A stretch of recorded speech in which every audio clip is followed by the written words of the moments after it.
What's going on, everyone? It's your boy Savvy. Welcome back to the Savvy Show. And y'all know what time it is, bruh. It's Dr. Bob. We got another animation reaction from him. And usually, they're always pretty spicy, but this one looks even tastier today. This is SCP-6198, the Black God.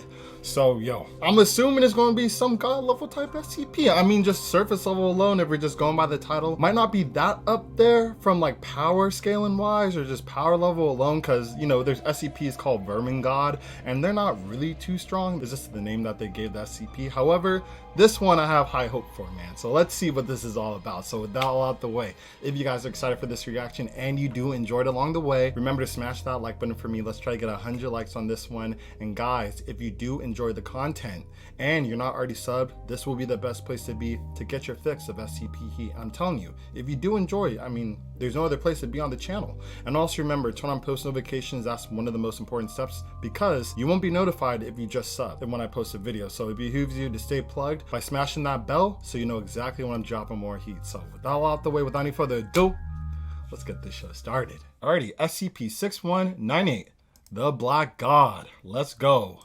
Ashen-faced villagers walk in a solemn line down a long dirt road. The light from their torches makes their faces into masks of shadows.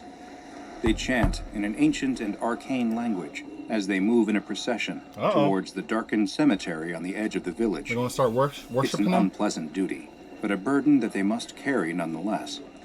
In the middle of the procession is the one being honored tonight, one of the village elders.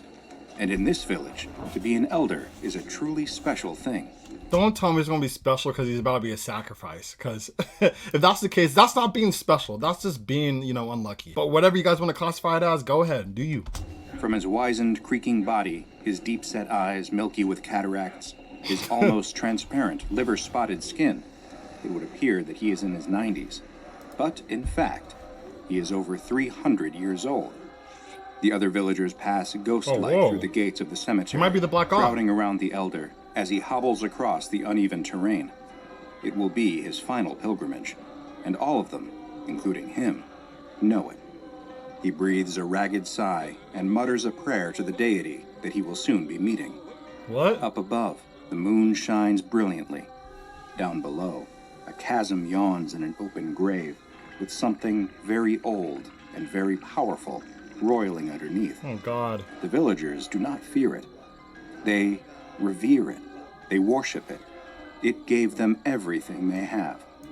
The elder stands at the mouth of the chasm, staring down into its depths with resolute silence. The village priest opens an ancient book and chants a rite in an antique tongue. His words translate roughly to our Lord, our Father, our Protector, we commit one of our own back into your hands and heart. For one thing is immutably true. The black gift is only borrowed. The black gift gives us our life. And in death, we return to the Black God. So I'm assuming the powers of the Black God is maybe some kind of internal youth, because he's super old and it just seems like he was an old man. So I'm assuming the Black God gave him longevity throughout his life, and this is time for him to, you know, pay his dues, you know, give back the power to the Black God. So we shall see. As he goes on, something rises from the pit, tendrils molded from liquid dark. They reach out and embrace the elder, tenderly wrapping around him and lifting him from the ground. He doesn't scream, though. He simply accepts his fate as the villagers pray, and the tendrils pull him down into the dark. When their prayer is done, there is only silence. The torches go out. The villagers return home. It's just another night for them. That's it? There is a village in the deepest, darkest reaches of Eastern Europe, a place forgotten by time, where the locals live by old rules and even older gods. A place where strange rituals occur, and people with unnatural abilities thrive. And beneath it all, the blood of a hungry, curious god runs in endless, dark rivers. It goes without saying, something incredibly strange is afoot in Chernobog, Poland, and the SCP Foundation have designated the heart of the strangeness as SCP-6198. However, the decidedly peculiar locals have a very different name for the phenomenon: Chernobog, Old Slavic for the Black God, an ancient deity said to rule dark fates in the underworld. And considering the events that unfolded in the incredibly old, incredibly isolated village of Chemnosht, this is a reputation that Chernobog has very much earned. Chernobog. Sadly, several members of Foundation personnel had to learn this the hard way. Loki thought Dr. Bob was crying for a sec, but it's just the light reflecting off of him. The Foundation first discovered the village when they intercepted strange communications from the local authorities investigating a missing persons case from the lower Silesian forest region. While searching for this missing person, Polish police found a series of strange, dark chasms in the ground, each one leading down to a deep, mysterious pit filled with black liquid. This was enough for the Foundation to realize something anomalous was likely occurring here, prompting them to step in and intervene. Before the authorities could arrange any potentially dangerous excursions into one of these chasms, the SCP Foundation showed up under the guise of Poland's Ministry of Public Security and relieved them of their duties. They designated the strange black liquid in the chasms SCP-6198-B, and the chasms themselves as SCP-6198-C. Thankfully, while the locals weren't exactly rolling out the welcome wagon, they didn't show active hostility either. Most simply appeared wary and kept their distance, watching Foundation activities from inside their homes and staying out of the way of researchers and guards. They're probably so brainwashed, or they're so set in their ways that they don't want them to, mess up their rituals with the Black God because they might think something bad will happen to them.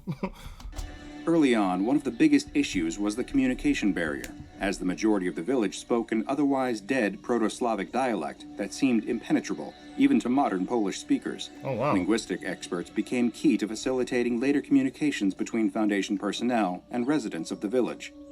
The residents of the village were all quite old, but appeared unusually youthful for their ages.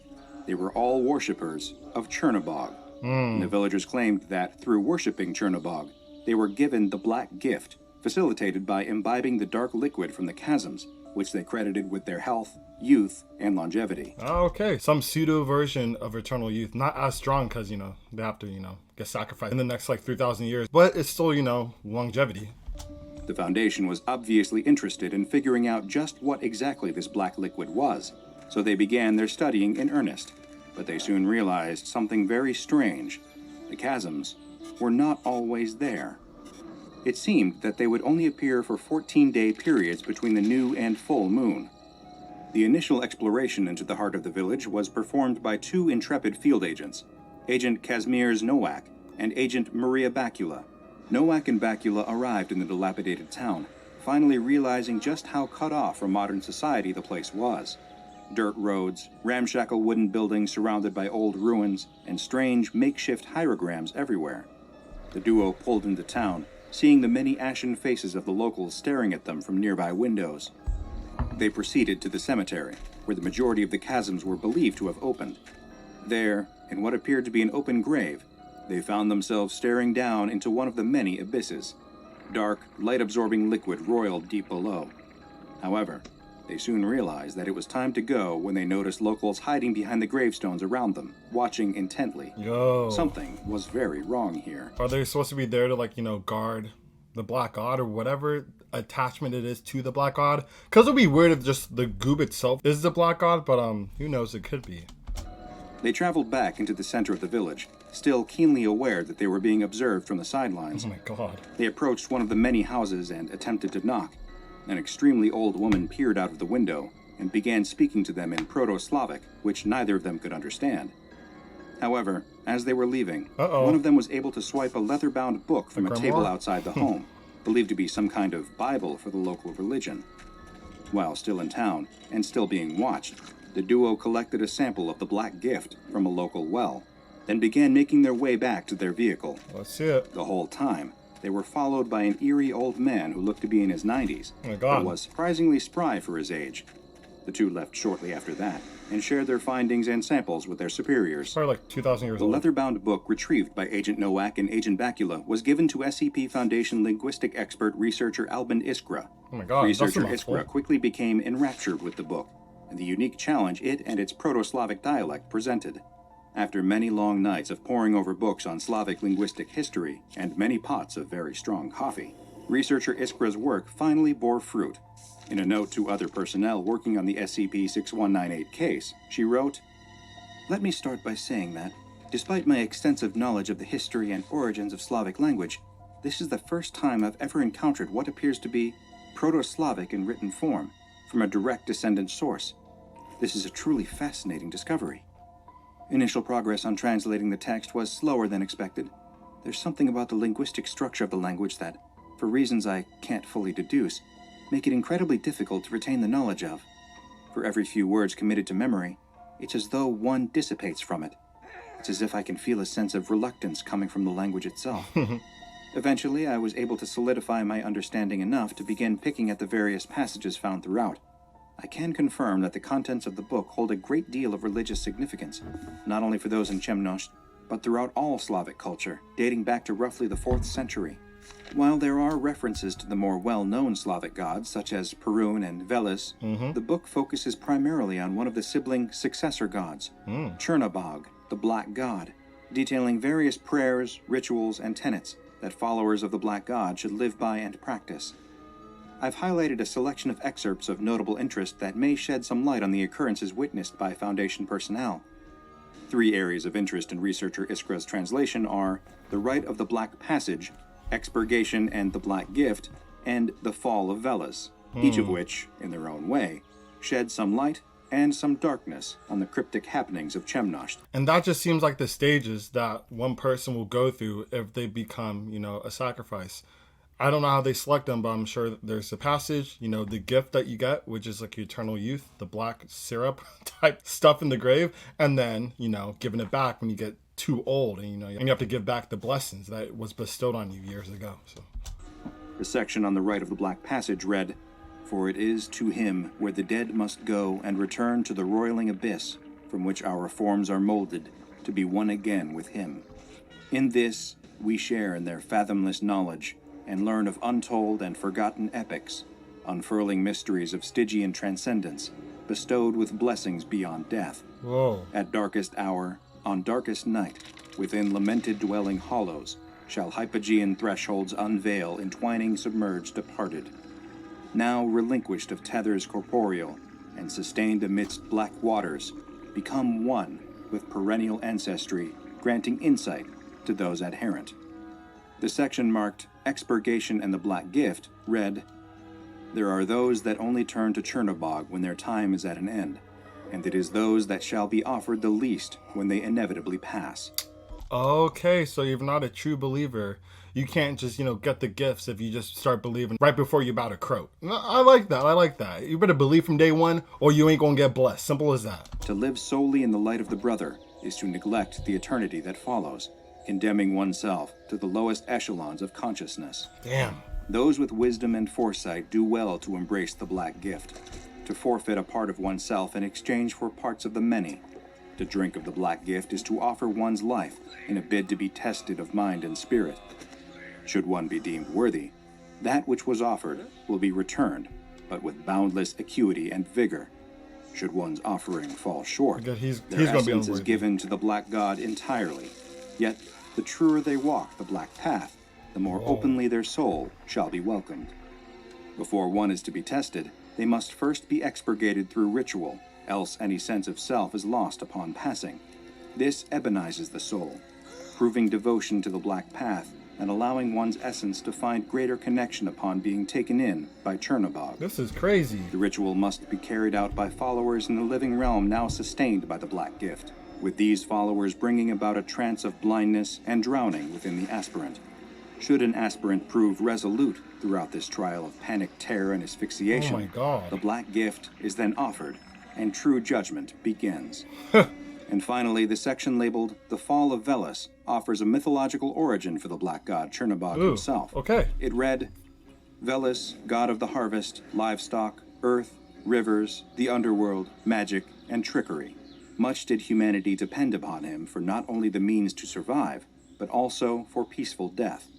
Alas, where there are those with great power, there are also those that seek to claim it for themselves. And in this, brothers Belobog and Chernobog were no different. Harsh winter followed by foul harvest led to the death of the brothers' village, leaving the dead unburied atop frozen ground. Dang. Enraged at the neglect Veles had dealt them, and adamant that between them they could govern the lands of the living and the dead better than the great god, the brothers set out in search of Veles, their minds intent on deicide. And search for God? In their journeys, the brothers overcome many challenges, redoubling their affinity in magic and honing their cunning in warfare. What the heck? Chernobog excelling in martial guile, as Chernobog mastered the spell. However, Veles watched the brothers, aware of their quest. In a bid to undermine them, Veles returned the body of their mother to the living world to convince them to return home with her. Wow. The brothers were not fooled. Yeah, I'm like, come on, dude. That'd be kind of cool to see, like, see your mom again young and everything, but if they're going to believe that, they got this far off of sheer dumb luck. And with a heavy heart, returned their mother to the underworld. Smart. Veles continued to break their will, turning the food they gathered rotten. But again, the brothers were not fooled, as they endured putrid illusion of smell and taste, knowing that in truth what they consumed would nourish them. Nice.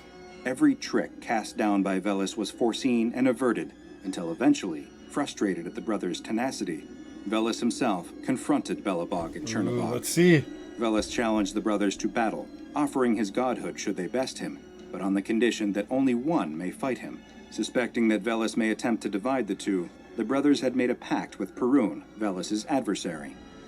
The brothers agreed that Veles would indeed fight only a single combatant, to which Veles acknowledged and drew up a boundary from which to battle within. God, let's see. When asked who shall fight, the brothers announced Perun, and upon uttering his name, the god of thunder appeared with a great flash within the boundary.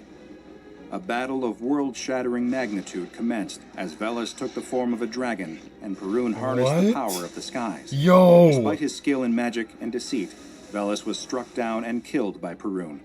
With Veles dead, Belobog claimed domain over harvest, the earth, and livestock. Oh my God. As Chernobog claimed the underworld, the rivers, and magic. Combining information from these... That was actually kind of cool. I had no idea about the mythology behind it. Whoa, that's badass. Extracts with contextual information they'd gathered from observation allowed them to paint a more complete picture of the goings-on at became Chemnosht, gods. as well as SCP-6198 itself. But to develop an even greater understanding of what they were dealing with here, they'd need to open a dialogue with a friendly member of the village. That villager ended up being Tessia Konieczny, a woman who appeared to be middle-aged but was, in actuality, in her mid-70s. Her youthful, outward appearance owing to the positive effects of the Black Gift. Tessia was pleasant and forthcoming with her information as Foundation researchers questioned her, allowing them to glean a variety of interesting information. For example, the Black Gift is exclusive to those who were born in Chemnosht, and many worshippers used to make their pilgrimage to Chemnosht to pledge their bodies to Chernobog in their final moments and become one with him. Tessia also seemed to possess information that either would have predated her life or would be impossible for her to know, suggesting a shared consciousness between those who had been given the Black Gift. The question of what it exactly meant to offer oneself to Chernobog continued to linger, until the Foundation began to conduct tests with the samples collected by Agent Nowak and Agent Bakula. Given that, supposedly, only people born in Chemnosht could receive the Black Gift, the Foundation was eager to discover what effect the Black Liquid might have on a D-Class. Incidentally, despite being truly opaque in any quantity, chemical tests showed that the composition of the Black Liquid was no different from water. So how severe could the effects really be? When a sample was applied to a D-Class subject's skin, there were no noticeable effects, nor were there any when the D-Class was submerged up to the neck in the substance. When given diving equipment and entirely submerged in the liquid, still nothing happened. However, when the D-Class was instructed to drink a glass of the liquid, he became incredibly ill, his veins and then skin turning black. He quickly expired, and his body rapidly decomposed into more of the same black liquid. He wasn't worthy. This implied that it was all part of the life cycle of Chemnosht. The Black Gift sustains life, but when life finally comes to an end, everyone rejoins Chernobog and becomes the same black liquid that sustains the next generation of worshippers. Ain't half bad. I like that deal. You gotta live longer, you go back to the person that gave you that longevity, and the cycle continues. Also, when a sample was given to a Chemnosht native to drink, there were no noticeable effects. After all this, the SCP Foundation decided it was finally time to lower a member of their own personnel into one of the SCP-6198 chasms to better figure out what was inside. This, however, was the beginning of the troubles that would alert the Foundation to the true danger presented by SCP-6198 and his worshippers. Researcher Ella Gorski agreed to suit up and be lowered into the blackness of one of the chasms and report back what happened within. Why not use a D-Class? As expected, when she was lowered in, she reported the eerie darkness around her and a black liquid that seemed to almost have a mind of its own. When they attempted to pull her out, there was evidence of spatial distortion, as despite being theoretically raised enough to leave the underwater cavern, she was still down there. It was at this point that researcher Gorski began to talk to someone who wasn't there concerning the research staff up above. When they tried to raise her, they realized that something was terribly wrong. What happened? Researcher Gorski was gone. She'd been absorbed, body and mind, into the great collective consciousness of Chernobog. What? The entity begged in Gorski's voice. There is nothing of interest to be found within this abyss. The only knowledge worth seeking is above us. Please, send more Foundation. Please, I must survive. This was how the SCP Foundation gleaned another extremely valuable piece of information. Must survive. Chernobog is able to grow stronger based on his number of victims and worshippers, as more minds and memories are absorbed into his great collective consciousness. And disturbingly, after consuming researcher Gorski, he knew about the SCP Foundation. Damn. He was extremely, extremely eager to know more. This was when things took a turn for the worst. In the hours following the disappearance of researcher Gorski, a mobile task force unit was dispatched from Site 120 to assist in the search. As they searched, various townsfolk approached Foundation staff and began questioning them on subjects that they had no business knowing about, such as the fate of researcher Gorski, the status of various anomalies in the region, and the location of the O5 Council, which Hold up, let me finish this. led Foundation agents to detaining the villager who asked that last particularly dangerous question. Yep, okay. So this is all one conscious. So since, the god, the black god, got the knowledge of the SCP Foundation, everyone else that, took part of the ritual that, drank the black goo has that knowledge too. Because they're all one being itself, one mind. But the worst was yet to come.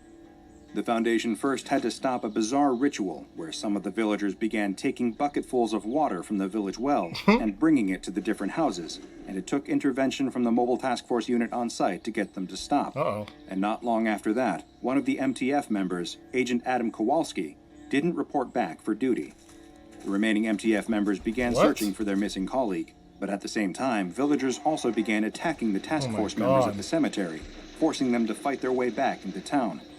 When the embattled group entered a suspicious house, they found a startling sight. A room filled with dark chasms, surrounded by makeshift paintings of the SCP Foundation's logo. Further in, they discovered Agent Kowalski laying on the ground, with two villagers appearing to pray over him. What happened? When nothing else would make them stop, they were forced to neutralize the two villagers and retrieve the comatose Agent Kowalski for evacuation from the village. For just praying? You didn't even know if they did anything bad. The villagers crowded around the center of the village as the MTF members approached with Kowalski in tow. After being forced to kill several more villagers, the crowd finally parted and allowed them through. During the car ride out of the village, Agent Kowalski briefly became semi-lucid and muttered about something black watching him from beneath the water. He was able to provide no other information on what had happened to him, and just moments later, he died of cardiac arrest. Makes sense. Security footage would then show something extremely disturbing occurring within the MTF vehicle. Agent Kowalski's dead body sat up, retrieved his gun, and then killed his fellow MTF squad mates before they even had a chance to react. The driver of the car was seriously wounded, and the vehicle crashed. Agent Kowalski's reanimated body then exited the vehicle, and screaming could be heard as he pulled the injured driver from his seat and dragged him away into the darkness. Oh my god. The sounds of begging, vomiting, and wheezing were heard after that, as we can only assume he was forced to ingest the black gift. Yep. No bodies were ever recovered, just various MTF uniforms floating in black liquid near the road sign. Since this incident, the SCP Foundation has dealt with the village of Chemnosht and SCP-6198 with increased caution. Agent Kowalski's reanimated corpse remains at large, and regular searches are conducted for it in the lower Silesian forest, since it is vital, above all else, that Chernobog cannot come to know any more sensitive SCP Foundation information than he already does. Due to his intelligent nature and capacity to learn and exploit SCP Foundation secrets, Chernobog has been given the Euclid Object Class, and files pertaining to Chernobog are classified to Level 3 personnel and above. The entity has been given the Disruption Class Vlam, as it is thankfully currently localized entirely to the village of Chemnosht, Poland. And given the recent events that have unfolded there, it has also been given the Risk Class Caution, since there's no way of knowing what the Black God still has up his sleeve. Bro. Now go and watch another entry from the files of Dr. Bob Like SCP-783, there was a crooked man You've seen that one? for another anomalous location inhabited by a powerful and dangerous being. Wait, have we? Make sure you subscribe and turn on notifications I'm not too sure now. so you don't miss a single anomaly as we delve further Think and so. further into the SCP Foundation's Been a while. classified archives. Alrighty, so this was actually really crazy, and it's what I hoped it would be, an actual god. And the background that we got of it, like how, you know, this black god became this god, we didn't really get to see why he needs more bodies to survive, because he's a god. Why would he need that? I mean, I don't know. That kind of threw me off. It would have been better if it said, like, I need more bodies to get stronger, but it made it seem like he needs us to survive, or if he doesn't get it, he's going to die. So that was kind of weird. But like, yeah, with everything, I really enjoyed this animation a lot. If you guys enjoyed this reaction, please let me know by smashing that like button. Let's get 100 likes on this one. Also smash that sub button if you're not already part of the family. And like always, hit that bell so you can stay plugged for every single episode I drop on the tube. So with all out the way, unfortunately, that concludes today's episode. However, I'll catch you guys on the next one.